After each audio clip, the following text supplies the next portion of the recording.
우리 한번 따라해 보시겠습니다. 고난 중에 감사.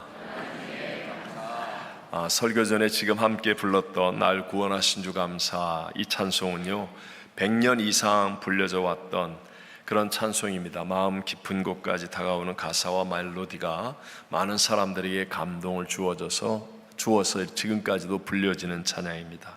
이 찬양시를 지은 분은요 1899년에 척추 손상으로 갑자기 장애인이 된 스웨덴 구세군 출신의 어거스트 스톰이라는 분입니다. 장애를 입고 그 이후에 기나긴 시간을 투병하며 고통 가운데 시간을 보냈지만 자신의 삶에 고통만 있는 것이 아니라 평화와 감사가 있음을 묵상하면서 깨달아서 그래서 지은 시입니다.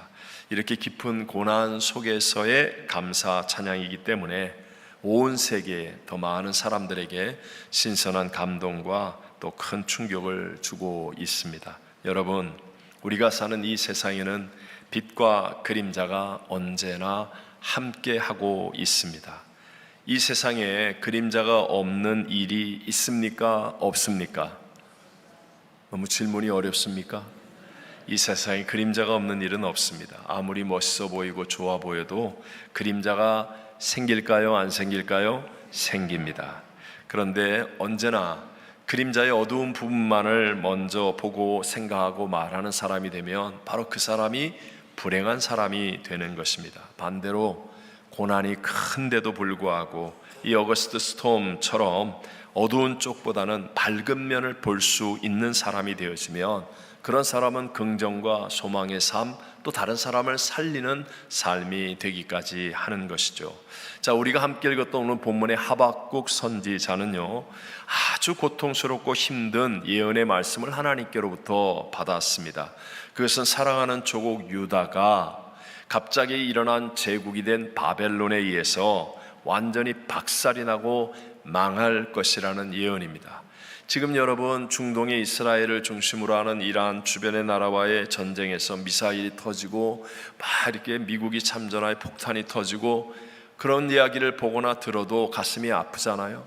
그 절망 가운데 몸부림치는 사람들의 모습을 보면 안타까움이 느껴지지 않습니까? 그 정도가 아니라는 거예요. 완전히 싹 쓸어버리는 겁니다. 완전히 그냥 박살이 나는 겁니다.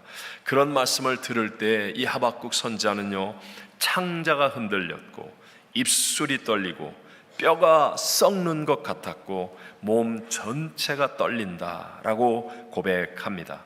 분명히 상황과 조건은 절망적인데 근데 그런데도 불구하고 이 하박국 선지자는 이 모든 것 뒤에 역사하고 계신 하나님, 역사를 주관하시는 하나님께 집중합니다. 그랬더니 놀랍게도 17절과 18절 말씀에서 반전이 일어나는 거예요. 함께 한번 읽어보겠습니다. 비록 무화과 나무가 무성하지 못하며 포도나무에 열매가 없으며 감람나무에 소출이 없으며 밭에 먹을 것이 없으며 우리의 양이 없으며 외양간에 소가 없을지라도 나는 여호와로 말미암아 즐거워하며 나의 구원의 하나님으로 말미암아 기뻐하리로다. 아멘. 당시에 사람들에게 절대적으로 필요한 양식들인 무화과 나무, 포도나무, 감람나무, 또 밭에 먹을 것, 우리의 양, 외양간의 소 다 없고 없을지라도 놀랍게도 즐거워하고 기뻐한다라고 고백합니다. 우리의 가정에 문제가 있고 자녀가 아프고 사고가 일어나고 경제가 어렵고 사업이 문을 닫게 생겼고 빚쟁이들이 가득하고 되는 일은 하나도 없고 하는데 우리도 과연 즐거워하고 기뻐하는 길이 있겠습니까? 도대체 어떻게 이럴 수가 있느냐 하면 바로 하박국 선지자는 힘이 되시는 여호와 주 여호와를 바라보고 있기 때문이다 라고 우리에게 말씀하고 있습니다. 오늘 저는 고난 중에 감사라는 제목으로 모든 사람들이 인정하는 이 마지막 시대에 사고가 생길 수밖에 없고 문제가 많아질 수밖에 없는 이 어려운 시대를 살아가는 우리들에게 주시는 두 가지 하나님의 은혜를 함께 나누고자 합니다. 첫 번째로 고난 중에 감사하는 믿음이 되려면 문제가 아니라 문제보다 크신 하나님을 상대해야 한다는 것입니다. 다시 한번, 고난 중에 감사하는 믿음이 되려면 뭐가 아니라, 문제가 아니라 문제보다 크신 누구를? 하나님을 상대해야 된다. 하나님을 상대해야 된다. 여러분, 지금 이 세상을 살고 있는 사람들 가운데 문제를 피할 사람은 아무도 없습니다.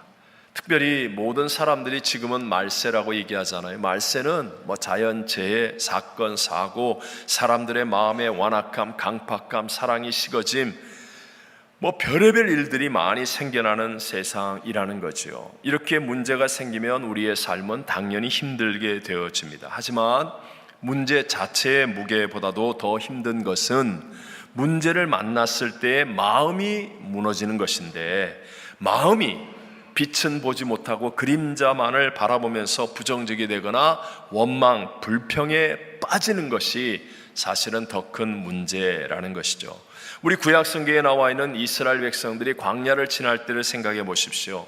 하나님은요, 그들과 함께 하실 때 그들에게 먹을 것이 없다 하면 만나를 주시고, 또 고기가 먹고 싶은 문제를 만나면 메추라기 떼를 보내어 주셔서 이빨에 그냥 고기가 가득 끼도록 만들어 주시고, 물이 없는 문제를 만나면 반석에서도 생수를 터뜨려 물을 마시게 하셨습니다. 낮에는 그 더운 광야를 건강하게 지낼 수 있도록 구름 기둥으로 그늘을 만들어 주시고, 밤에는 춥지 않도록 불 기둥으로 그들을 보호하시고, 신발이 닳지 않고 옷이 떨어지지 않는 은혜로 그들을 인도해 주셨습니다. 그런데 이스라엘 백성들이 이런 하나님이 아니라 눈에 보이는 상황과 환경만을 바라보는 거예요. 팩트는 광야입니다. 사람의 힘으로 아무것도 할 수 없는 절망적인 모습의 광야라는 것이죠. 그것만을 바라볼 때는 불평과 원망의 마음이 가득 차고, 그럴 때에는 단 한 번도 하나님의 역사는 일어나지 않았다는 사실을 성경은 우리에게 말씀합니다. 성경에는 참 많은 사람들이 등장하고 있는데 그 어떤 사람도 문제를 피하거나 만나지 않은 사람은 없었습니다. 그러나 문제를 만났을 때 불평하고 원망하는 사람이 아니라 자신의 마음을 지켜서 문제보다 크신 하나님을 붙든 사람, 문제보다 크신 하나님께 나와 기도하는 사람, 문제보다 크신 하나님을 상대하는 사람이 되어지면, 그런 사람은 오히려 문제로 인하여서 더 성숙하고 성장하는 사람이 되었다라는 사실을 말씀합니다. 반대로 문제에 대해서는 확실하고 많이 알지만, 그러나 하나님에 대해서는 희미하게 생각하고 붙잡지 않는 사람들은 승리할 수가 없었습니다. 여러분, 우리 몸에 종기라는 게 생길 때 있잖아요. 이 종기가 났을 때 쓸데없이 만지면 그러면 괜히 종기만 더 커지듯이, 문제가 생겼는데 해결할 능력이 없는 내가, 모든 것을 다 알 수 없는 내가 문제와 싸우겠다고 하고 문제를 상대하고 문제를 말하기 시작하면, 그럼 우리는 문제에게 점령을 당하는 존재가 될 수밖에 없다는 것이죠. 지난 주간에 한 모임에서 젊은 목회자 한 분이 교회의 문제에 대해서, 오늘 우리 미국 이민교회의 문제에 대해서 너무나 정확하게 분석하고 연구한 것을 들으면서 참 놀랐습니다. 정말 대단하다, 그런 생각이 들었어요. 근데 그분이 결국은 말하기를, 이 성도는 이게 문제고 또 저 기관은 저게 문제인 것을 알겠습니다. 그런데 왜 잘 안 되는지 모르겠습니다. 왜 이렇게 우리 교회는 문제가 많은지도 모르겠습니다. 이렇게 얘기를 하더라고요. 제가 대답해 주기를, 그런 문제는 어느 교회나 다 있습니다. 중요한 것은 문제보다 크신 하나님을 알고 하나님을 상대하느냐 그렇지 않느냐에 달려 있습니다. 여러분, 문제 없는 사람 없고 문제 없는 가정 없고 문제 없는 사업 없고 문제 없는 인생 있어요, 없어요? 없습니다. 그런데 해결하기에 부족한 내가 문제를 상대하여 매일 눈만 뜨면 문제, 입만 열면 문제, 삶을 살아가며 문제하는 사람은 문제의 침몰을 당하지만, 그러나 우리에게 문제보다 크신 하나님이 복음으로 나타나셨잖아요. 우리가 믿는 하나님은 문제보다, 대적보다, 불경기보다, 질병보다, 하나님은 사망보다, 하나님은 하실 수, 그 하나님을 우리에게 증거하셨잖아요. 복음으로 우리에게 더하게 해주셨고, 그래서 하나님을 먼저 상대하라는 거 아닙니까? 먼저 하나님의 나라와 의를 구하라. 그리하면 이 모든 것을 너에게 더하시리라 약속하여 주셨지 않습니까? 그런데 우리가 먼저 문제를 상대하면서 왜를 십자가에 먼저 못 박아야 돼요.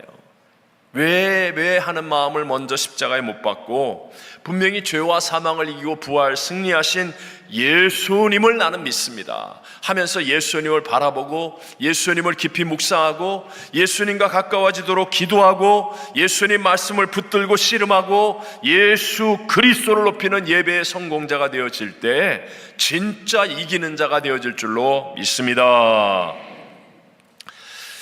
지난 주간 우리 새가정 공동체 조영빈, 최로즈 집사의 두 자녀 4살 이든이와 2살 에반이가 4층 아파트에서 아래 시멘트 바닥으로 떨어지는 사건은 가족과 우리 모든 교회를 놀라게 한 당황스러운 일이었습니다. 정말 엄청난 문제였죠. 그런데도 불구하고 우리 새가정 공동체와 온 교회 성도들이 왜를 묻기보다는 먼저 우리가 그 소식이 전해지자마자 하나님을 붙들고 하나님 앞에 우리가 간절히 중보하며 기도했습니다. 35년 동안 시더 사이나이 병원에서 환자를 보았다는 의사는 4층에서 이 떨어진 아이들, 그러니까 어른으로 치면 4층인데요 아이의 입장에서 그게 8층이랍니다. 그렇게 떨어졌는데 산 것도 기적이고, 근데 그것뿐만이 아니라 머리, 뇌는 다치지 않고 목뼈와 척추가 부러지지 않은 것도 기적이라고 말합니다. 더군다나 4살 우리 이든이는 기적같이 팔만을 수술하고 퇴원하여서 이번 VBS에 지금 참여했습니다. 우리 2살 에바니가 좀 많이 다쳤지만 두 팔과 다리 한쪽 그리고 콩팥 하나, 간과 폐를 다쳤고 척추의 골절도 있지만 그러나 치료에 하나님이 함께 하셔서 지금 굉장히 호전되고 있는 줄로 믿습니다. 제가 왜 이야기를 하느냐, 아직 자가호흡이 되지 않고 중환자실에서 회복해야 되기 때문에 우리 성도님들의 중보기도가 계속하여 필요하여 말씀드리는 것도 맞지만, 그러나 여러분, 문제보다 크신 하나님을 먼저 의지하고 붙잡을 때 반드시 합력하여 선이 되고 살리시고 치료하고 회복하는 기적은 일어나게 될 줄로 믿습니다. 여러분, 우리 하나님은요, 저와 여러분이 실수하고 넘어져도 버리지 않습니다. 오히려 우리가 하나님의 뜻대로 살려고 넘어졌는데 또 일어나고, 실수했는데도 불구하고 회개하며 하나님, 제가 하려고 했는데 못했습니다 하는 것을 오히려 기뻐하신다는 거예요. 그러니까 아직 부족해도 괜찮다는 겁니다. 아직 온전하지 못해도 하나님은 우리를 사랑하신다는 겁니다. 외람되지만 저희 손주가 지금 돌을 지나서 막 걸으려고 그래요. 뭘 붙잡고 자꾸 걸으려고 하는데 그냥 자빠집니다. 그래서 자빠지는 걸 보면서 너 이렇게 몇 번 자빠지는 거 보니까 앞으로 걷지 마라. 제가 그렇게 하겠습니까? 아니에요. 자빠져도 또 막 울면서 일어나서 걷겠다 그러면 잘한다 그러죠. 이쁘다 그러죠. 용기를 돋돋아 주죠. 마찬가지라는 거예요. 믿음의 조상이 아브라함 아닙니까? 믿음의 조상이에요. 롤 모델이란 말입니다. 그 아브라함도 절대로 처음부터 온전하지 않았습니다. 본토 친척 아비집을 떠나 내가 내게 지시할 땅으로 가라고 했는데도 불구하고 아버지를 데리고 오고, 그리고 조카 롯과 끝까지 함께하지 않습니까? 하나님이 가나안 땅 지시했는데 자기가 살겠다고 애굽으로 내려가기도 하지 않았습니까? 온전하지 못했어요. 그럼에도 불구하고 끝까지 하나님을 바라보고 낙심하고 좌절하고 문제를 만나고 절망을 만났을 때도 포기하지 않고 전진했기 때문에 하나님이 아브라함을 붙들어 주시고 함께 해주시고 그를 일으켜서 온전한 사람, 믿음의 조상이 되게 해주신 줄로 믿습니다. 우리를 온전하게 해주실 분은 하나님이시라는 겁니다. 지금 내 가정에 어려움이 있고 내 사업과 직장에 문제가 있고 내 육체와 건강에 어려움이 생기고 여러 가지 삶에 문제가 있을지라도 내가 포기하지 않고 절망하지 않고 낙심하지 않고 하나님 바라보는 것을 중단하지 않으면 된다는 거예요. 하나님이 싫어하시는 것은 내가 온전하지 못한 것이 아니라 내 마음대로 포기하고 낙심하고 중단하려고 하는 것을 하나님은 싫어하십니다. 우리는 무슨 일이 있더라도 날 위해 죽으신 우리 주님을 믿는 믿음 안에서 포기하지 않고 낙심하지 않고 내 형편과 사정이 아무리 어려워도 팩트는 분명히 안 될 것 같은 절망이라 할지라도 그러나 우리 하나님은 하실 수 있지 않습니까? 물론 내가 가만히 있는데 변화시킬 수는 없겠지만 그러나 내가 하나님을 의지하는 믿음, 하나님을 붙잡는 믿음, 하나님을 예배하고 기도하는 믿음을 포기하지 않으면 반드시 나의 수준을 뛰어넘는 하나님의 역사는 일어나게 될 줄로 믿습니다. 여러분, 우리 모두가 다 잘 아는 우화, 토끼와 거북이 경주 이야기 다 아시죠? 처음 들었습니까? 천천히 기어가는 거북이와 빨리 달리는 토끼, 누가 이겼어요? 천천히 기어가는 토끼가 빨리 달리는 토끼를 이겼습니다. 왜 이겼습니까? 토끼는요 계속 거북이를 쳐다보는 거예요. 아, 저기밖에 못 왔네. 아, 저기밖에 안 왔네. 토끼는 계속 거북이를 쳐다보고 있고 거북이는 오직 목표만을 바라보고 가는 거예요. 그러니 결국은 거북이가 이기더라는 겁니다. 여러분, 지금은 상상하지 못한 어려움도 생기고 예측하지 못한 문제도 생기게 되어 있습니다. 말세니까. 말세는 말세다운 거예요. 난리와 난리의 소문을 듣게 됩니다. 내게 문제가 생길 수밖에 없습니다. 그때 여러분, 문제만 바라보고 문제를 말하고 문제라고 하는 팩트에 빠져 있으면 절대로 못 이깁니다. 그럼에도 불구하고 문제보다 크신 하나님을 바라보고 하나님을 의지하고 하나님을 믿는 믿음을 가지면 반드시 저와 여러분 승리의 자리에 있게 될 줄로 믿습니다.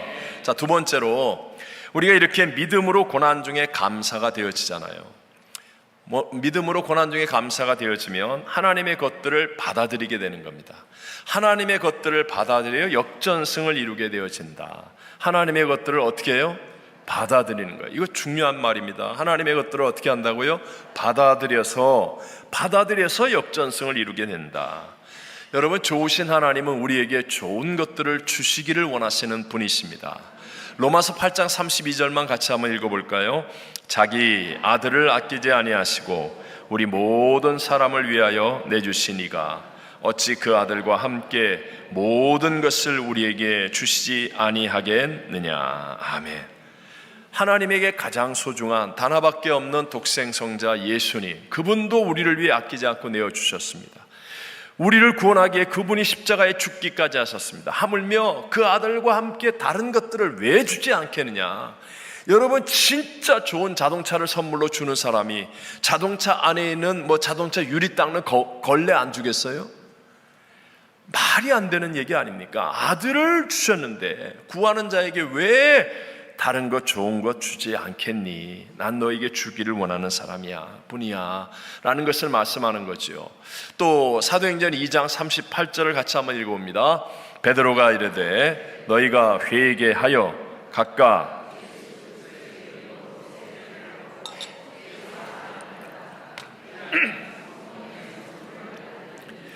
그리하면 성령의 무엇을? 선물을 받으리니라고 말씀합니다. 하나님은요, 그 아들 예수님과 함께 모든 좋은 것들, 그리고 우리와 세상 끝날까지 우리 속에 함께 하실 보혜사 성령 하나님까지 우리에게 무엇으로 주셨다? 선물로 주셨다. 선물로 주셨다. 그러니까 저와 여러분, 우리가 해야 할 일은요, 무엇을 받느냐가 아니에요. 어떻게 받느냐가 우리가 해야 될 일입니다. 어머, 저 사람은 저런 복을 받았네. 저 사람은 저런 걸 받았네. 그러면서 무엇을 받을까를 가지고 사는 게 아니에요. 하나님은 그 아들 예수 안에 모든 좋은 것을 주시고 성령 하나님을 우리에게 선물로 주셨습니다. 그러니까 무엇을 받을까가 아니라 그 가장 좋은 것을 받았기 때문에 이제 무엇을 받을까는 염려할 게 하나도 없어요. 어떻게 받느냐가 중요한 거예요. 어떻게 받느냐. 받기 위해 기도하라 그러면 받기 위해 기도하는 게 중요하지 무엇을 받을까의 마음을 빼앗기는 것이 아니라는 것입니다. 예를 들어서 아빠가 긴 여행, 먼 여행을 하고 집에 돌아오는데 사랑하는 자녀들을 위해서 선물을 준비해 왔습니다. 자녀들이 아빠의 선물을 받기 위해서 뭘 해야 됩니까? 덤블링을 한 30번 해야 됩니까? 아니면 그 앞에서 무슨 애교를 피우고 댄스를 쳐야 아빠가 선물을 주겠습니까? 그건 선물이 아니죠. 선물은 그냥 주는 거예요. 맞습니까? 조금 전까지 밖에 막 흑칠을 하고 놀다가 아빠 왔다 그래갖고 더러운 몸으로 뛰어와도 선물은 주는 거예요. 선물이니까. 선물은 값없이 주는 거예요. 노력해서 받으면 그게 무슨 선물입니까? 여러분, 구원이 저와 여러분이 노력해서 얻는 것이라고 생각합니까? 선행을 많이 하고 착한 일을 하고 아니면 어떤 경지에 이르고, 아닙니다. 여러분, 이미 예수님이 십자가에서 우리의 죄를 대속하시고 죽으셨다가 무덤에 묻히시고 사흘 만에 부활 승리하셨습니다. 다 이루었다. 그 예수 그리스도를 말씀대로 내가 믿을 때 하나님의 은혜로 구원이 선물처럼 우리에게 임하게 된 것인 줄로 믿습니다. 성령의 열매를 내 노력으로 맺는다라고요? 사랑이라고 화평 오래 참은 자비 양성 충성 온유 절제가 내가 노력하면 만들어지는 겁니까? 착각하지 마십시오. 약간은 근접할 것 같고 마치 맺어질 것 같은 희망을 줄 수 있을지는 모르지만 아닙니다. 내 노력으로 원수를 어떻게 용서하고 사랑하고 삽니까? 안 됩니다. 그런데 성령의 선물을 믿음으로, 말씀을 믿는 믿음으로 받아들이는 거예요. 성령을 선물로 주신 것을 받아들이면 놀랍게도 내 힘으로는 용서가 안 되는데 성령 받고 방언 기도하고 막 은혜를 받고 나니까 성령께서 나에게 용서할 수 있는 힘과 능력을 주셔서 저절로 용서가 되고 사랑이 되는 역사가 일어날 줄로 믿습니다. 내 생각으로는 팩트를 바라보면서 절망이에요. 끝장났습니다. 그런데 성령 받고 기도하고 나니까 성령께서 내 안에 희망을 주시고 비전을 주시고 소망을 주시고 용기를 주시고 평강을 주셔서 능히 이기는 자가 되게 해주실 줄로 믿습니다. 그래서 원수마귀가 반대로 역사하잖아요. 받아들이려는 마음보다도 자꾸 네가 노력해야 된다, 네가 만들어내야 된다라고 유혹하는 거예요. 하지만 자가 발전으로는 나올 게 없습니다. 저와 여러분은 이미 죄인입니다. 이미 우리는 자동 지옥에 갈 수밖에 없는 죄인이기 때문에 우리가 자가 발전을 해갖고는 진짜 좋은 것들, 구원에 이르고 놀라운 하나님의 새 역사를 만드는 이런 것들은 만들어지지 않는다는 거예요. 그러니까 바리새인들 보십시오. 그들은 열심히 종교 생활을 하지만 자기 힘으로는 한계가 있잖아요. 안 되잖아요. 그러니까 없는데 있는 척하니까 위선을 하게 되고 신앙생활이 남들에게 보여주기 위한 쇼하는 것처럼 되니까 가식적이고 피곤하고 힘든 신앙이 되는 거예요. 세상 말로 얘기하면 불교는 비우라고 얘기하고 유교는 지키라고 말하지만 기독교는 영접입니다. 받는 겁니다. 구하라 받으라, 구하라 받으라, 구하라 주실 것이요. 그러면서 받는 거예요. 받는 거. 하나님의 것들을 내가 받아들이는 것입니다. 저와 여러분이 조금 노력해가지고 조금 더 개선된 인생을 사는 게 아니라 우리와는 완전히 수준이 다르고 레벨이 다르고 차원이 다른 하나님의 것들을 받아들이는 겁니다. 하나님의 것들이 내게 임하니까 다른 사람이 볼 때는 저 사람도 저 어려움 가운데 어떻게 웃고 있지, 미쳤나 봐. 맞아요. 하나님의 평강이 내게 임하니까 세상은 절망인데 내게는 평강이 넘쳐나는 거예요. 하나님의 것들이 내게 임하니까 원수도 용서할 수 있는 거예요. 하나님의 것들이 내게 임하니까 세상은 끝장났다, 절망이다 말하지만 아니다, 할 수 있다라고 말이 나오는 거예요. 하나님의 것들이 내게 임하니까 하나님의 비전을 꿈꾸고 세상과는 차원이 다른 싸구려 인생이 아닌 값진 인생을 살아가게 되는 줄로 믿습니다. 그 주시기를 원하신 하나님께서, 여러분 한번 외람되지만 하나님의 입장에서 생각해 보십시오. 하나님은 주시기를 원하셔요. 근데 누구에게 더 주시겠습니까? 마음 놓고 주시고 더 많이 주실 수 있는 사람은 바로 감사하는 사람이에요. 뭐 하는 사람이라고요? 감사하는 사람. 하나님의 은혜를 받았을 때 감사하는 사람. 감사하는 사람. 그래서 성경을 보면 하나님께 기도할 때 언제나 감사함으로 아뢰라. 예수님께서 그 모든 기적을 행하실 때도 먼저 축사하시고 하늘을 우러러 감사 기도하시고 그 다음에 하나님의 역사들이 일어나는 거 아닙니까? 우리 한번 대표적으로 빌립보서 4장 6절과 7절만 읽어보겠습니다. 아무것도 염려하지 말고 다만 모든 일에 기도와 간구로 너희 구할 것을 감사함으로 하나님께 아뢰라. 그리하면 모든 지각에 뛰어난 하나님의 평강이 그리스도 예수 안에서 너희 마음과 생각을 지키시리라. 아멘. 오늘 본문의 마지막이 그거 아닙니까? 하박국 선지자는 없고 또 없고 없는데도 불구하고 하나님을 먼저 바라보니까 기뻐하고 즐거움으로 감사하는 거예요. 그랬더니 19절 마지막에 19절에 뭐라고 얘기합니까? 주 여호와는 나의 힘이시라. 나의 발을 무엇과 같게? 사슴과 같게 하사 나를 나의 높은 곳으로 다니게 하시리로다 고백하는 겁니다. 여기서 사슴은 아주 재빠르고 힘있게 뛰는 동물을 상징하는 겁니다.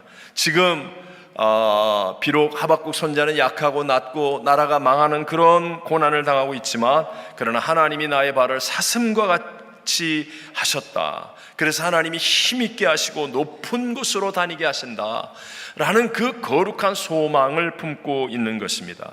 여러분, 세상에서도 높은 곳에 올라갈 수 있습니다. 하지만 세상의 높은 곳은 언젠가는 반드시 내려와야 하는 곳입니다. 대통령 보십시오. 대통령 되기 전에 얼마나 선거하면서 돈 많이 쓰고 애쓰고 목이 쉬어서 말도 못하고, 그런데 그렇게 대통령이 됐어요. 대통령 끝나면, 임기가 끝나면 어떻게 해야 돼요? 내려와야죠. 감옥 가야죠. 네. 보니까 우리나라는 다 감옥 가대. 네. 여러분, 어떤 큰 소리치는 독재자도 다 끝이 있어서 비참하게 내려오게 되어 있습니다. 아무리 아름다운 사람, 인기 있는 연예인, 대단히 훌륭한 사람, 세월이 흐르면 그 아름다움은 잃어버리게 되어 있습니다. 건강도 그렇고 지식과 명예도 그렇습니다. 이 세상에서의 높음이라는 것은 추락의 아픔만 더하여 질 뿐이라는 것도 아셔야 됩니다. 그러나 여러분, 하나님이 다니게 하시는 높은 곳은 세상과는 레벨이 달라요. 차원이 다른 거예요.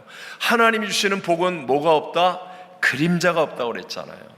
후유증이 없단 말입니다. 뒤탈이 없다고요. 하나님의 복은 마찬가지로 하나님이 우리가 하나님을 바라보고 하나님께 감사하면 하나님이 우리를 높은 곳으로 다니게 하신데, 이건 내려오는 곳이 아닙니다. 천국이 내려오는 곳일까요? 천국에 갔다가 내려올까요? 절대로 안 내려옵니다. 가장 높은 천국에, 가장 영화로운 천국에서 내려오지 않습니다. 하나님은 우리에게 그렇게 아름답게 만들어 주는 것입니다. 여러분, 스데반 집사가 복음을 전하다가 군중들에게 죽임을 당합니다. 돌멩이가 날아옵니다. 여러분, 돌멩이에 맞아서 죽는 거 상상을 해보십시오. 얼마나 두렵고 얼마나 고통스럽고 얼마나 외롭고 얼마나 힘들고 얼마나 절망스럽겠습니까? 그런데 오히려 그는 그 죽는 자리에서 천국의 영광을 봅니다. 그러니까 자기에게 돌 던지는 사람을 용서하고 오히려 복음의 증인이 되고 하나님의 씨앗이 됩니다. 거기에서 사울이 바울로 바뀌어지고 하나님의 새 역사가 일어나게 됩니다. 사도행전 7장 55장 56절에 보면 스데반이 성령 충만하여 하늘을 우러러 주목하여 하나님의 영광과 및 예수께서 하나님 우편에 서신 것을 보고 말하되, 보라, 하늘이 열리고 인자가 하나님 우편에 서신 것을 보노라. 여러분, 저와 여러분의 예배자도 바로 이런 믿음으로 예배드리게 되시기를 바랍니다. 그저 교회를 성전들만 밟고 왔다 갔다, 나 오늘 주일날 교회 왔다 갔다, 이것으로 끝나는 게 아니라 예배를 통하여, 찬양을 통하여, 기도를 통하여, 말씀을 통하여 하나님의 영광을 보고 하나님의 임재를 체험하고 하나님이 믿어지는 믿음 속에서 세상을 이길 수 있는 그런 하나님의 것들을 받아들이는 시간이 되시기를 바랍니다. 돌을 던지는 군중과 거기에 맞아 죽는 스데반, 누가 과연 승리자이겠습니까? 저는요, 천국 가면 진짜 스데반 집사님 꼭 볼 거예요. 진짜 볼 거예요. 찾아갈 거예요. 그리고 정말 위대하시다고. 왜냐하면 제가 목회자가 될 부름을 받았을 때, 난 목사 안 되려고 했을 때 저를 목사 되게 한 분이 스데반 집사거든요. 그래서 저는 꼭 만나볼 거예요. 얼마나 위대합니까? 제가 마지막 이 이야기로 편지를 읽고 마치겠습니다. 한국 양화진 외국인 무덤 비석에 이런 글이 쓰여 있습니다. 한글로 번역하면, 내게 1000개의 생명이 주어진다면 그 모든 생명을 조선을 위해 바치리라. 이 글을 남기고 26살의 나이로 순교한 루비 캔드릭 선교사의 마지막 편지입니다. 그가 조선에서 부모님에게 보낸 마지막 편지, 그 편지가 도달할 때 우리 루비 캔드릭 선교사는 순교했습니다. 그 편지를 번역한 것으로 그대로 읽어드리겠습니다. 이곳 조선 땅에 오기 전 집들에 심었던 꽃들이 활짝 피어났다는 소식을 들었을 때 하루 종일 집 생각만 했습니다. 욕심쟁이 수지가 그 씨앗을 받아 동네 사람들에게 나누어 주다니 너무나 대견스럽군요. 아버지, 어머니, 이곳 조선 땅은 참으로 아름다운 곳입니다. 모두들 하나님을 닮은 사람들 같습니다.